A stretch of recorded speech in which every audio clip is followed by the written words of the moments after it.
प्रभु यीशु मसीह के नाम में सभी भाई बहनों को शालोम। खुदावंद की नाम की तारीफ़ हो कि आज शाम प्रभु ने मौका दिया है आप सभी के साथ बात करने के लिए। खुदावंद की नाम की तारीफ़ हो। आज मैं आपके सामने एक छोटी सी बात रखने के लिए आपके बीच में हाजिर हुआ हूँ और एक कॉमन सी बात रखने के लिए आया हूँ जो बाइबल की बात है और बाइबल क्या कहती है। ध्यान से सुनिएगा, थोड़ी देर के लिए, ज़्यादा समय मैं आपका नहीं लूँगा, बट इस बात को समझने की कोशिश करिएगा कि प्रभु यीशु मसीह का वचन कहता क्या है। तो मैं एक आयत बाइबल में पढ़ रहा हूँ और वो बाइबल में एक आयत मत्ती 7 में लिखी है, उसकी पहली आयत को मैं पढ़ रहा हूँ, आप अपनी बाइबल में देख सकते हैं। मत्ती 7 उसकी पहली आयत में लिखा है, दोष मत लगाओ कि तुम पर भी दोष लगाया ना जाए।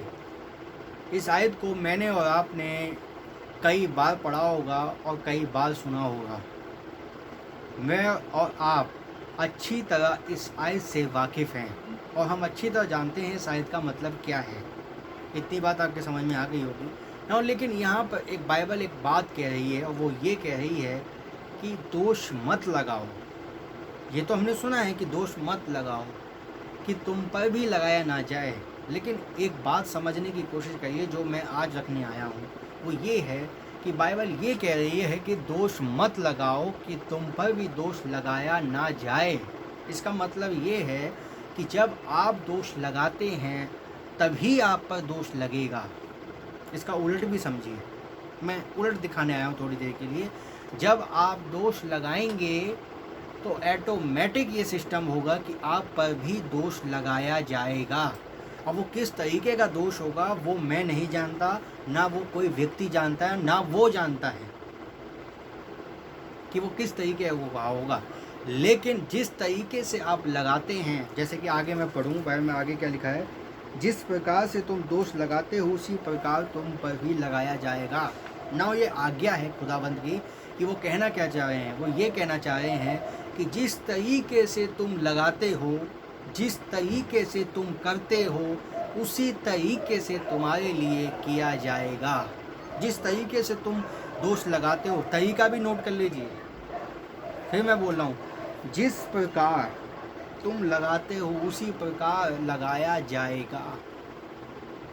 इस बात को मैं और आप झुठला नहीं सकते कि खुदावंद का वचन क्या कह रहा है। आज शाम मैं आपको बताने आया हूँ कि प्रभु यीशु मसीह ये कह रहे हैं कि तुम दोष मत लगाओ, और जब तुम दोष लगाते हो तो तुम पर भी लगाया जाएगा। इसका मतलब साफ है, जब आप पर दोष आए तो बुरा मत मानिएगा। मैं सीधे शब्दों में कह रहा हूँ आज, अगर आपके ऊपर दोष लगाया जाए तो बुरा मत मानिएगा कि मेरे पर दोष लगाया जा रहा है, क्योंकि आपने भी ऐसा काम किया है, इसीलिए आपके ऊपर ये दोष आ रहा है। क्योंकि बाइबल की कोई बात झूठ नहीं है। बाइबल ये कह रही है लगाओगे तो लगाया जाएगा। इसका मतलब आपने कहीं लगाया है दोष, इसीलिए आपके ऊपर दोष आया है। ये तो हो गई सिंबॉलिक बात, लेकिन दोष लगाने वाली एक स्पिरिट है, एक आत्मा है। और इस बात को समझना बहुत ज़रूरी है कि दोष लगाने वाला एक व्यक्ति नहीं होता, वो एक स्पिरिट है जिसके अंदर वो दोष लगाती है। आप कहोगे ये आत्मा कहाँ है, तो आप प्रकाशित वाक्य की पुस्तक में देख सकते हैं, जहाँ पर लिखा है कि वो इब्लिस अर्थात वही अजगर जो रात दिन भाइयों पर दोष लगाता रहता है। आइए उस आयत को मैं पढ़ भी देता हूँ। प्रकाशित वाक्य, आप भी उस आयत को निकाल लें मेरे साथ, तो आपको ज़्यादा रेफरेंस क्लियर हो जाएगा, क्योंकि कॉमन सी बात है, कोई ज़्यादा गहरी बात नहीं है, समझने वाली बात है। और इस समझने के लिए देखिए, बाइबल की कोई भी बात हो, चाहे वो छोटी हो, लेकिन है बाइबल में, उसको हमें फॉलो करना है और उसका प्रचार करना है। यहाँ लिखा है 12वां अध्याय और उसकी मैं 7वीं आयत पढ़ा हूँ, ध्यान से सुनिएगा।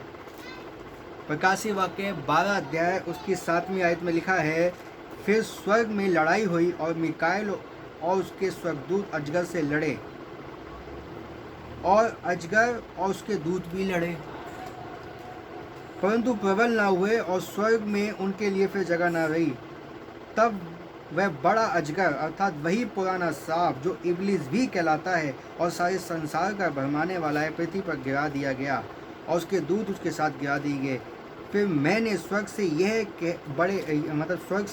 यह बड़े शब्द कहते हुए सुना, हमारे खुदा का उद्धार और सामर्थ और राज्य उसके मसीह का अधिकार प्रकट हुआ है, और हमारे भाइयों पर दोष लगाने वाला जो रात दिन खुदा के सामने दोष लगाता था, गिरा दिया गया है। नाउ नोट करें, ये लूसीफर की आत्मा है, ये एक दुष्ट आत्मा है, दोष लगाने वाली, जो दोष लगाती है भाइयों पर, जो दोष लगाती है हर किसी पर। उसने ऐसा किया, उस पर दोष लगाना शुरू, शायद उसने किया भी ना हो, लेकिन एक कहेंगे कंडमनेशन वाली आत्मा शुरू हो गई। ये एक दुष्ट आत्मा है, और जो भी व्यक्ति इस दुष्ट आत्मा से ग्रसित है, सीधे शब्दों में कह रहा हूँ, बाइबल के आधार पर प्रकाशित वाक्य 12:7 के अनुसार, कि आपके अंदर वो दुष्ट आत्मा है जिसे दोष लगाने वाली आत्मा कहते हैं। अगर आपके अंदर ये स्पिरिट है, इतनी बात समझ में आ गई आपके? ये एक दुष्ट आत्मा है, दोष लगाने वाली। और ये दोष कैसे लगाती है? ये लगाती किस पे है? भाइयों पर। ये हर किसी को, ये भाइयों पर, खुदा के सामने, तो खुदा के सामने दोष लगा रहा है। आप देखिए ये दुष्ट आत्मा कितनी गंदी है, भद्दी है, और जिसके जो इससे ग्रसित हैं वो कितने ज़्यादा गंदी दुष्ट आत्मा से ग्रसित हैं, जो दोष लगाते हैं। दोष लगाने वाला व्यक्ति कभी बरकत नहीं पा सकता। दोष लगाने वाला व्यक्ति कभी आशीष नहीं पा सकता। दोष लगाने वाला व्यक्ति कभी खुदा के साथ नहीं चल सकता। भाई, जैसे शैतान लात मार के नीचे गिरा दिया गया, वैसे आप भी गिरा दिए जाओगे अगर आपके अंदर ये गंदी दुष्ट आत्मा जो आपके अंदर पाई जाती है नहीं गई, या मेरे अंदर पाई जाती है नहीं गई, पाई जाती है तो समझ में आई है? तो ये एक दुष्ट आत्मा है, एक गंदी दुष्ट आत्मा है, जिसे मैं इब्लिस कहूँगा, लूसीफर कहूँगा, शैतान कहूँगा। जो भाई दोष लगाता है वो जान ले वो किस आत्मा से ग्रसित है, वो किस आत्मा से भरा हुआ है। और जब वो ये काम कर रहा है, इसका मतलब साफ है कि उसके अंदर एक दुष्ट आत्मा घुस गई है, और वो है दोष लगाने वाली। चाहे वो दुष्ट आत्मा से ग्रसित होकर महिमा कर सकता है यीशु मसीह की, जी हाँ। क्या वो यीशु मसीह के नाम का गीत गा सकता है? जी हाँ। यीशु मसीह के नाम का प्रचार कर सकता है? जी हाँ। सारे पवित्रता के काम वो कर सकता है, लेकिन दुष्ट आत्मा से भी ग्रसित हो सकता है। इस दुष्ट आत्मा जो दोष लगाने वाली है, इस दुष्ट आत्मा से किसी का उद्धार नहीं होगा, इस दुष्ट आत्मा से किसी का कोई लाभ नहीं होगा। इससे आपकी संगति खुदा से दूर होगी, और एक दिन आप इब्लिस की तरह गिरा दिए जाओगे। और जब आप ऐसे गिरा दिए जाओगे तो खुदा से कहना, प्रभु ये क्यों हो रहा है मेरे साथ? ये इसलिए हो रहा है क्योंकि तुमने उस दुष्ट आत्मा को अपने जीवन से नहीं निकाला। तो आज शाम कोशिश करिए कि अगर ये दुष्ट आत्मा आपके अंदर पाई जा रही है, जिसमें आप ग्रसित हों अगर, तो उसको दूर करिए। खुदापन के पास जाइए कि प्रभु जी मुझे इस दुष्ट आत्मा से दूर करें। ब्रदर, ये बहुत ज़्यादा, मैं कहूँगा बहुत बुरी कंडीशन होगी अगर आप दोष लगाते हैं। और याद रखिएगा कि अगर आप दोष लगाएंगे तो आप कभी लगाया जाएगा। ये मत कहिए कि मैं लगाऊं और मैं बच जाऊं, ऐसा कभी नहीं होगा। आप लगाओगे तो फिर आप पर भी आएगा। लोग कैसे कहते हैं, हमसे पूछो भाई, हम बताते हैं उनके बारे में, हमें पता है सब। अरे तुम्हें कुछ नहीं पता। क्या खुदा तुम्हें आज्ञा देता है ये बताने की? इसका मतलब साफ है कि आप एक दुष्ट आत्मा से ग्रसित हैं, और हम देख रहे हैं वो दुष्ट आत्मा से आप ग्रसित हैं, और आप जो कर रहे हैं आप करते रहिए। आपके ऊपर कोई दोष लगाए, एक एग्जांपल देता हूँ, अगर कोई आपके ऊपर दोष लगाता है, कोई आपको गलत बोलता है, उसको बोलने दीजिए। उसको जो वो कहना चाहता है उसको कहने दीजिए। उसकी परवाह ना करिए कि वो मेरे पे दोष लगा रहा है तो क्या कहते हैं वो उन्नति पालेगा। ये चीज़ मत सोचिए। अगर वो आप पे दोष लगा रहा है तो इसमें आपका नुकसान नहीं है, उसका नुकसान है। तो इस बात की टेंशन आप मत लीजिए कि वो मेरे पे दोष लगाते हैं। भाई लगाने दो, और लगाओ 2-4, कोई फ़र्क नहीं पड़ेगा आपकी सेहत को, क्योंकि आप वो काम नहीं कर रहे हैं। देखिए ये दुष्ट आत्मा है, और इस दुष्ट आत्मा से आप ये मत सोचिए कि वो भाई लगा रहा है, ये भी सोच सकते हैं वो एक दुष्ट आत्मा से ग्रसित है और उस दुष्ट आत्मा को निकालने की बहुत ज़रूरत है। समझ में आ रही है? तो ये एक दुष्ट आत्मा है और इस दुष्ट आत्मा से बचने की ज़रूरत है ना। आगे बाइबल क्या कह रही है, ध्यान से सुनिएगा। दोष मत लगाओ कि तुम पर भी दोष ना लगाया जाए, क्योंकि जिस प्रकार तुम दोष लगाते हो उसी प्रकार तुम पर भी लगाया जाएगा। याद रखिएगा, आप लगाओ और आप बच जाओ, ऐसा नहीं है। इस बात को ध्यान से सुन लीजिए आज शाम।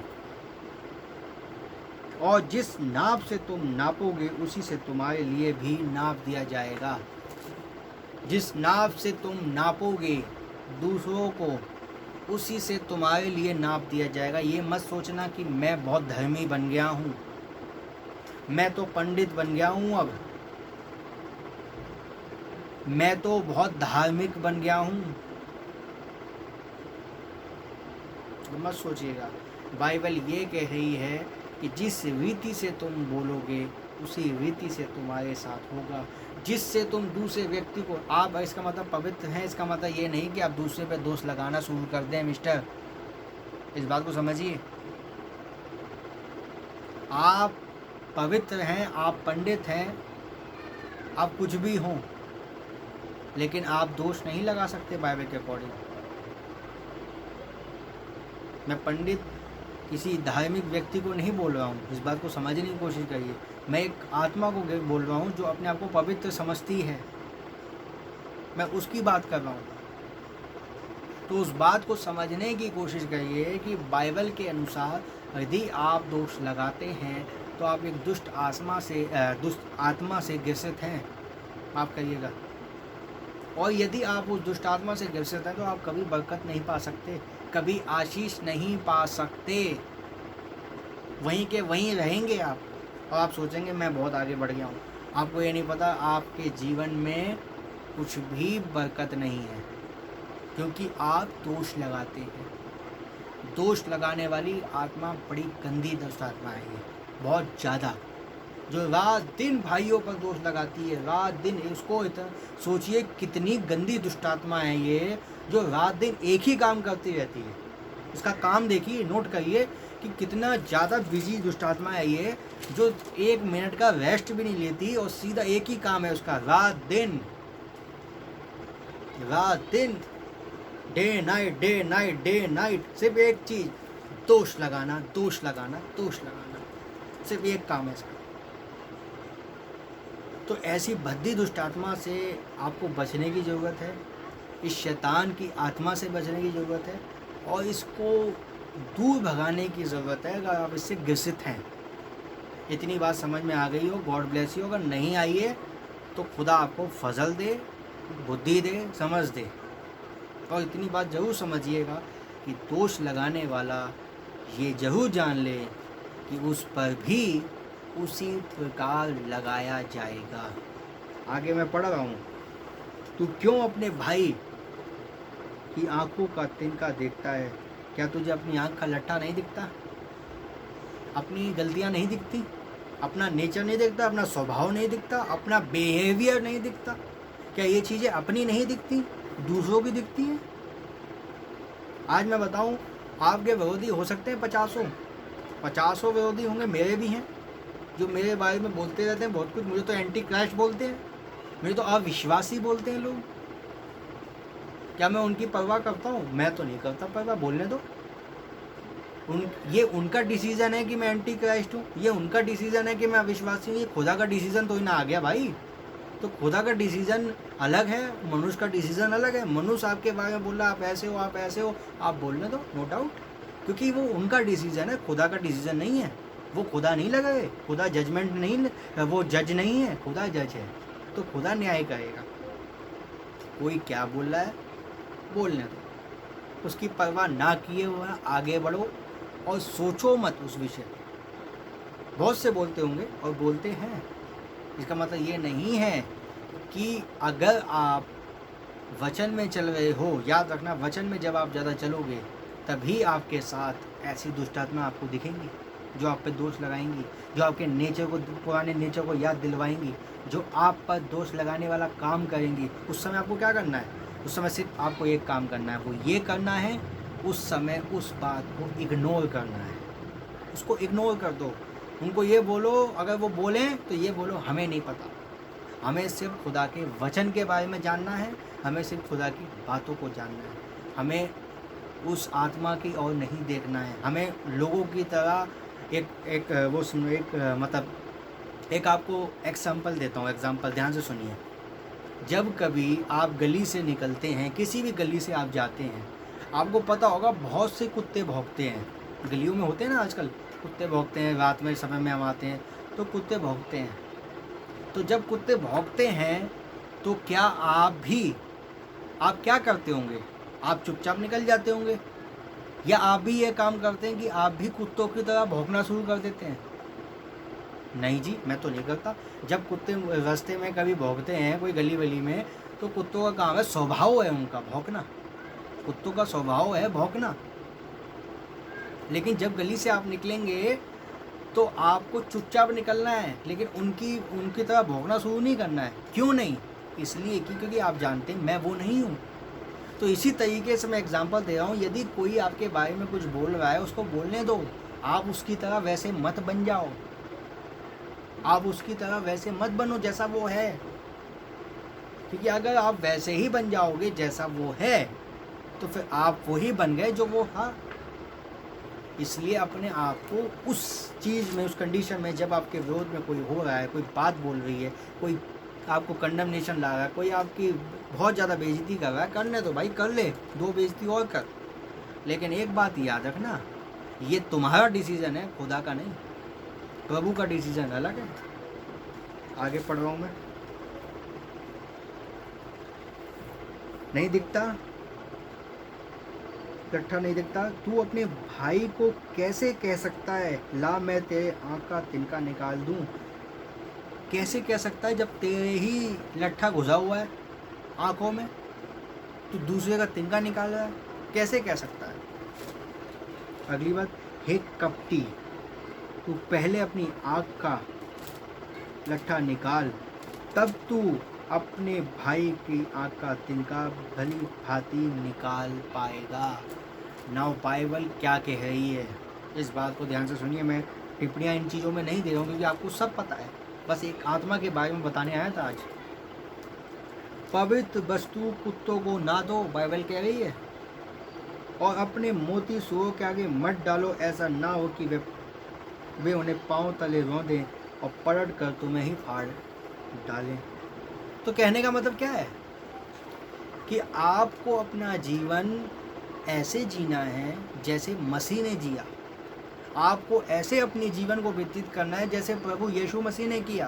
प्रभु यीशु मसीह ने जीवन कैसे व्यतीत किया? क्या उसको लोग गालियां नहीं देते थे? क्या उसको लोग गलत नहीं बोलते थे? क्या लोग उसको फरीसी जो थे, क्या कहते उस समय, क्या क्या क्या नहीं बोलते थे? क्या यीशु मसीह ने उनकी परवाह की? यीशु मसीह जिस काम से आए थे उन्होंने वो काम किया और वो चले गए। बाकी लोग क्या कर रहे हैं करने दो, उन्हें कोई फ़र्क नहीं पड़ता यीशु मसीह को। तो ऐसे ही आज फरीसी हैं जो अपने आप को बहुत बड़े धर्म के ज्ञाता समझते हैं, धर्म के ज्ञाता वाले, वचन वाले समझते हैं। क्या उनके समझने से यीशु मसीह का काम रुका? तो आज भी नहीं रुकेगा। तो आपका काम क्या है? यीशु मसीह की तरह आप भी बढ़ते जाएं, परवाह ना किए बिना। उनकी परवाह मत करो, उनका काम है, उनका काम जो है वो उनको करने दो। प्रभु का काम जो है वो आप करते जाओ। तो इस बात को ध्यान से सुनिएगा, समझने की कोशिश करिएगा कि खुदावंद का वचन क्या कहता है। लास्ट में एक ही बात कहूँगा, दोष मत लगाओ कि तुम पर भी लगाया ना जाए, क्योंकि जिस रीति से तुम लगाओगे, वेदर ये एक ऑटोमेटिक सिस्टम है कि आप पर भी लगाया जाएगा। इस बात को विश्वास कर लेना, इस बात पर यकीन कर लेना कि अगर आप दोष लगाते हो या लगाती हो तो आप कौन सी आत्मा से ग्रसित हैं, वो मैंने बाइबल में दिखाया है। ये एक दुष्ट आत्मा है जो रात दिन भाइयों पर दोष लगाती रहती है। गॉड ब्लेस यू और खुदावंद के नाम की तारीफ हो। आमीन।